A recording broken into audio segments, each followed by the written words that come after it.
பல்வேறு கருத்து மோதல்களாக இருக்கக்கூடிய அதிமுக பொறுத்தவரை இரண்டு தரப்பு சார்பாக தனிப்பட்ட முறையில் ஆலோசனை கூட்டமானது நடைபெற்று வருகிறது. அதன் ஒரு பகுதியாக எடப்பாடி தரப்பு பொறுத்தவரையுமே மாவட்ட செயலாளர்களை சந்தித்து தற்போது பசுமொழிச்சாலை இருக்கக்கூடிய தனது இல்லத்தில் ஆலோசனைகளை மேற்கொண்டு வருவதாகவும் கூறப்படுகிறது.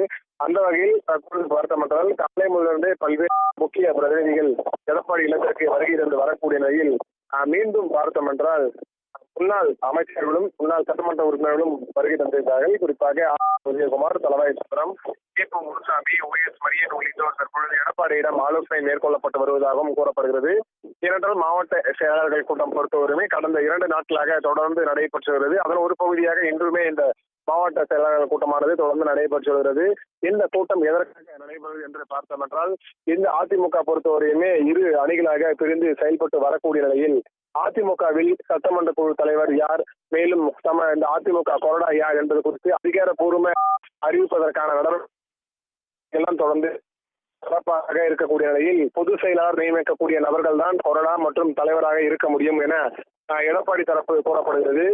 CV சண்முகம் தரப்பு என்னவென்று பார்த்தால், பெரும்பான்மையான சட்டமன்ற உறுப்பினர்கள் யாரை கொறடாவாகவும் நியமிக்கிறார்களோ அவர்கள் தான் இதனை மேம்படுத்த முடியும் என அவர்கள் தரப்பில் கூறப்பட்டிருக்கிறது.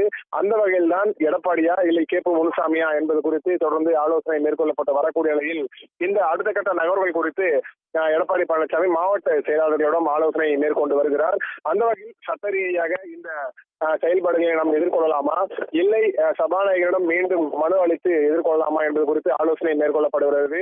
ஏனென்றால் அடுத்த கட்ட பணிகள் குறித்து தீவிரமாக ஆலோசனை மேற்கொண்டால் மட்டுமே இந்த பிரச்சனைகளுக்கு ஒரு தீர்வு கிடைக்கும். அந்த அடிப்படையில் அந்த பொதுக்குழு கூட்டி அதற்கான நடவடிக்கைகளை மேற்கொள்ளலாமா என்பது குறித்து அதிகாரப்பூர்வமாக அறிவிக்க ஆலோசனை கூட்டம் நடைபெற்று வருவதாக மேற்கொள்ளப்படுகிறது.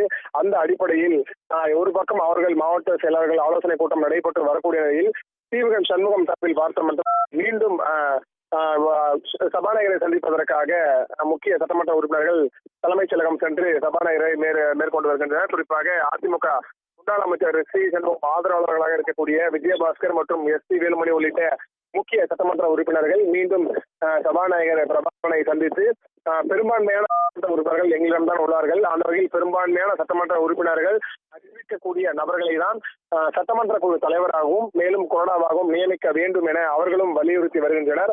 அந்த அடிப்படையில் இரு தரப்பாக ஆலோசனைகளும் மேற்கொள்ளப்பட்டு வருகிறது. ஒரு பக்கம் இந்த சபாநாயகரை சந்திக்கும் பணிகளும் மேற்கொள்ளப்பட்டு வருகிறது. ஏனென்றால் நேற்று ஆளுநரை சந்திக்கும் பணியில் எடப்பாடி ஆதரவாளர்கள் மேற்கொண்டனர். இன்று பார்த்தோம் என்றால் சபாநாயகரை சந்திக்கும் பணியில் CV சண்முகம் ஆதரவாளர்கள் மேற்கொண்டுள்ளனர்.